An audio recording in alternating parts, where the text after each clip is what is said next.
76 habitants, dont seulement 45% des gens ont voté, et il a été élu donc du coup avec moins de 5% des voix de la population totale. Enfin, il a quand même été élu parce que personne n'est allé voter. Et donc il est très content parce qu'il est à nouveau devenu député. Donc du coup, il a démissionné de la Miviludes et je crois que c'est Machy qui a pris le relais, Hervé Machy, qui était déjà un des fervents, il me semble, je ferai vérifier parce que moi avec mes histoires de noms que je mélange, mais qui est très impliqué au niveau du CCMM, du centre de manipulation mentale, qui émane des propos de Igor. Voilà, on tourne l'emprise, la manipulation, etc. Voilà, donc du coup, avec tout ça, en 2009, grâce à Fenech, nous avons eu droit à la création d'un groupe de contrôle sur les pratiques non conventionnelles à visée thérapeutique. Groupe de contrôle qu'il a pu voter un soir, 1h du matin, enfin une nuit à 1h du matin, quand il y avait 20 députés. Les 20 députés, c'était les gens de la Miviludes. Voilà, sauf que c'est passé. Et alors le pire, c'est que quand au congrès en 2009 qu'on avait organisé à Nantes justement sur les dangers des praticiens, le pire c'est qu'en fait un certain nombre de médecins se sont dit ah bah au moins, notamment par exemple Roudier, moi quand j'ai rencontré Roudier quelques mois après, on en a parlé, vous connaissez Roudier, c'est un médecin qui était à Lyon, qui travaillait initialement à Pasteur, en immunologie, et qui a mis au point des fractions d'anticorps, etc., d'anti-HLA, qu'il utilise dans toutes les maladies auto-immunes, notamment les CEP. Petit ajout, à ce moment-là, vous ne savez peut-être pas, parce que j'ai vu qu'il y avait un livre sur... qui en parlait, mais pas de cette maladie-là. Pour lui, la majorité des CEP aujourd'hui sont des poliomyélites chroniques, les gens qui déclenchent les CEP. Donc ce médecin, bien sûr, il a lutté aussi, il a été enquiquiné, parce qu'il avait une très grosse clientèle et il faisait ses injections, et c'est sûr qu'à partir du moment, comme me disait le Conseil de l'Ordre, si vous guérissez des gens, ça prouve bien que vous les manipulez. C'est toujours sympa.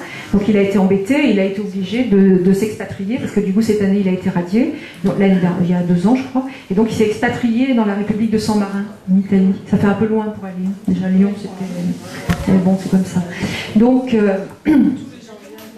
Malheureusement, quand on en a discuté avec lui, il n'avait pas encore eu sa condamnation. Il m'a dit non, c'est bien qu'il fasse ce groupe parce que ça va éclaircir le champ. C'est vrai, on est dans une période où il y a beaucoup de flou, de mélange, enfin, etc.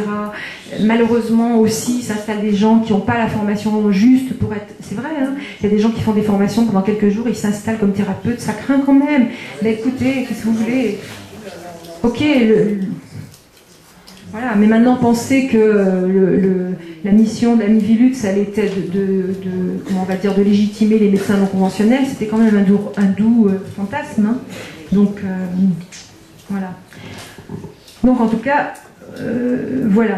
Alors quand on sait quand même que ce groupe de contrôle, parce que ce qui est intéressant après, c'est comme une histoire du Conseil de l'Ordre. Le Conseil de l'Ordre, il a la triste, je vais le dire après, parce que sinon je vais oublier ce que je vais dire là, juste dans ce groupe de contrôle, il y a un membre de l'INPES, l'Institut National de Prévention et d'Éducation pour la Santé, un membre de l'INSERM, anciennement Institut National de l'Hygiène, créé sous le régime de Vichy, fondé par les deniers de Rockefeller, baron de l'industrie pharmaceutique, l'AFSAPS, dont on sait donc, comme je l'ai dit tout à l'heure, qu'elle était financée à 83% par les laboratoires. Donc quand on voit qui sont les membres de ce groupe, on sait tout à fait à quelle sauce on va être mangé.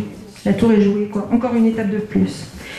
Voilà. Et donc, comme je disais, on va arriver au bout quand même. Ce même Conseil de l'Ordre, ce qu'on n'a pas dit tout à l'heure, c'est qu'il a la fierté d'abriter en son sein les derniers tribunaux d'exception.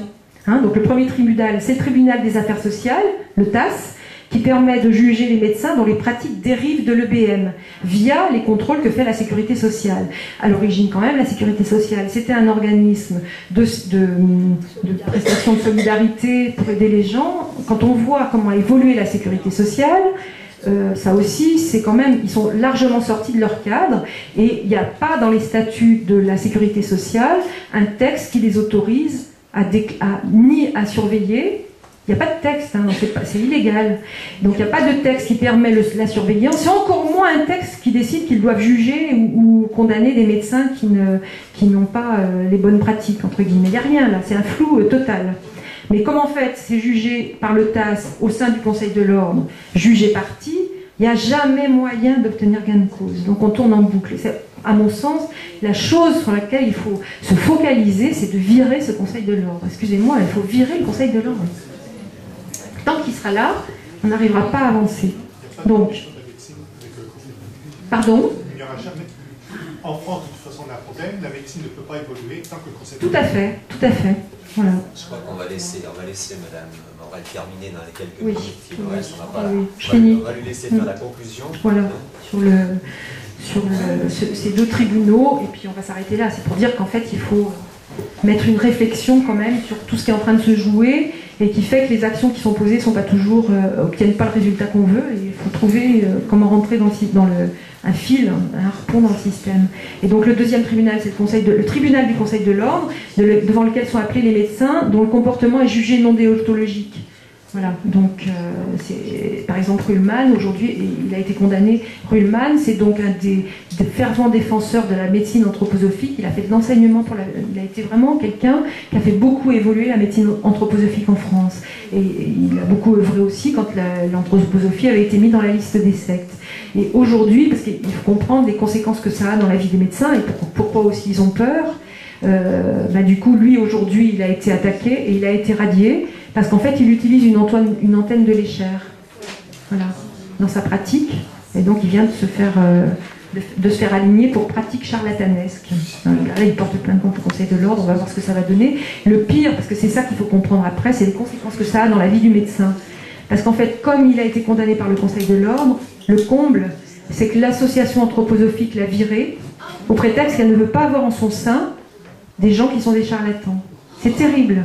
Et c'est pour ça que je dis, le propos pour moi, il est déjà de mettre une réflexion et de s'arrêter à la rumeur. Et de mettre une réflexion profonde, quoi, sur ce qui se joue derrière. Parce que, bon, ça va, parce qu'il a 72 ans, et que ça va, on va dire, financièrement, il n'est pas mis en danger. Donc, il va pouvoir vivre. Émotionnellement, il est fracassé. Voilà. Ouais. C'est ça. Parce qu'il faut comprendre que qu'est-ce qui se passe du coup? À un moment donné, le médecin va être appelé soit par le biais du TAS, tout ça bien construit entre le conseil de l'ADFI, la Miviludes, le Conseil de l'ordre, va arriver soit devant le TAS, soit devant le Conseil de l'ordre, mais il passe au TAS ou au Conseil de l'ordre, c'est les mêmes qui sont dans les deux, les mêmes médecins, c'est le Conseil de l'ordre dans les deux cas, pas tout à fait pour les mêmes causes, mais avec le même but. Et quand il est radié, il se retrouve sans bouffer. Il ne peut plus bouffer. Est-ce que vous comprenez qu'un médecin, quand il est radié, s'il n'a pas... Moi, c'est aussi pour ça, parce que mon interrogation et toutes mes interrogations m'avaient fait évoluer au sein de ma pratique. Et donc, je savais que je pouvais rebondir. Enfin, j'espérais. On ne sait jamais. On le vérifie après quand même. Mais j'avais suffisamment d'éléments qui faisaient que je savais que je n'avais pas besoin d'être au Conseil de l'ordre pour continuer à avancer. Voilà. Mais il y a un certain nombre de médecins, ils sont dans la pratique médicale pure, même si elle est non conventionnelle, ils sont dans la pratique médicale pure, et donc quand ils sont interdits d'exercice, parce qu'on n'a pas d'indemnité, on ne peut pas s'inscrire au chômage, il n'y a rien, quoi. Donc ils sont morts. Et c'est comme ça qu'il y a des médecins qui... Bon, Guignot, il est mort d'un cancer du pancréas, pour moi le cancer du pancréas, c'est une ignominie quand même. C'est parce qu'on a sali son nom. Hein, donc on comprend, hein. On ne s'en remet pas de ça. Et bien, il y avait Julien à l'origine, enfin le docteur Julien qui était un psychiatre, qui a été poursuivi aussi par Abrassard et par Abu Ghraib et qui s'est suicidé. Enfin, il y en a un certain nombre qui se suicident, donc c'est des situations dramatiques. Et ces situations de dénonciation et de poursuite par le Conseil de l'ordre leur permet de faire régner la peur dans le milieu médical. Donc ils n'ont pas besoin d'aller toucher tous les médecins. De fait, voilà, ça maintient sous le joug tous les autres qui ont trop peur qu'à un moment donné ils soient remis en question profondément.